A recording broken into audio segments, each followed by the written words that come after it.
তো hello dear student, কেমন আছো? আই হোপ প্রত্যেকে শুধু ভালো নয়, ভীষণ ভালো আছো। স্ক্রিনের ওপর পূরক কোণের ত্রিকোণমিতিক অনুপাত এই চ্যাপ্টারে একটা প্রশ্ন দেখা যাচ্ছে, তাই না? সো প্রশ্নটা কি সেটা আগে আমরা মন দিয়ে পড়ে নিই।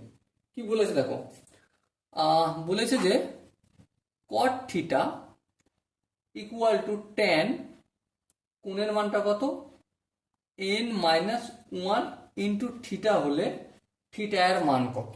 চলো একটা কাজ করতে শুরু করে দিই।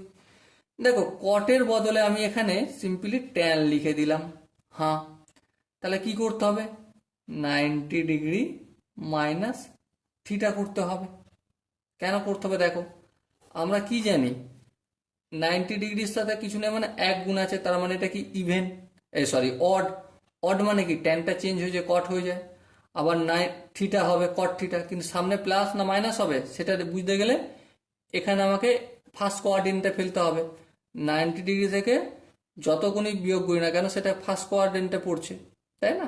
তো সেই জন্যই ট্যান করলাম 1 × 90 ডিগ্রি করার জন্য। আর এখানে কটের আগে প্লাস আছে, সেই জন্য এখানে মাইনাস থিটা করলাম, কারণ ফার্স্ট কোয়াড্রেন্টে ফেলার জন্য। ওকে, আই হোপ এটা তোমরা এই কনসেপ্টটা ইন্ট্রোডাকশন ভিডিও দেখে ভালো করে বুঝে নিয়েছো। চলো বাকি যেমন আছে দেখো, ট্যান 90 - 1 ইন্টু থিটা, তাহলে কি পেলাম আমি? 90 degree minus theta equal to n-1 into theta. চলো এবার একটু কাজ করে দিই। 90 degree minus theta equal to N এর সঙ্গে থিটা গুণ করলে এন থিটা, আরে না না না, আরেকটু কাজ, আচ্ছা চলো গুণটাই করে দিই। এন এর সঙ্গে থিটা গুণ করলে এন থিটা, এন এর সঙ্গে -1 গুণ করলে মাইনাস থিটা। ওকে, তাহলে 90 ডিগ্রি, দেখো এই মাইনাস থিটা সমানের অপোজিট দিকে গেলে কি হয়ে যাবে? এন থিটা মাইনাস থিটা, এটা কি হয়ে যাবে? প্লাস থিটা হয়ে যাবে, তাই না? সো এই মাইনাস থিটা প্লাস থিটা কি হবে? Cancel out. তার মানে কি পেলাম? 90 degree equal to N theta. হ্যাঁ ঠিক, 90 ডিগ্রি ইন্টু এন থিটা পেলাম। তাহলে আমরা একটা কাজ করি, এই এনটা যদি সমানের অপোজিট দিকে পাঠাই, 90 degree by n equal to theta হবে। হ্যাঁ হবে।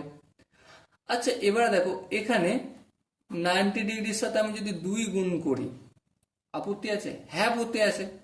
কিন্তু নিচেও যদি এন এর সাথে 2 করে দিই তাহলে তার আপত্তি নেই? না, তাহলে আপত্তি নেই। তার মানে উপরে কি হলো? 180 ডিগ্রি বাই 2n। আর 180 মানে কি? পাই, পাই বাই 2n। সো থিটার মান কত বেরোলো? Pi by 2n। আচ্ছা পাই বাই 2nটা করেছি, উত্তর কিন্তু এখানেই শেষ। কিন্তু আমি এখান পর্যন্ত টেনে নিয়ে আসছি কেন? একটাই কারণে, এখানে যে 4টা অপশন আছে না, এই অপশনে ম্যাচ করার জন্য। Option C is the right option.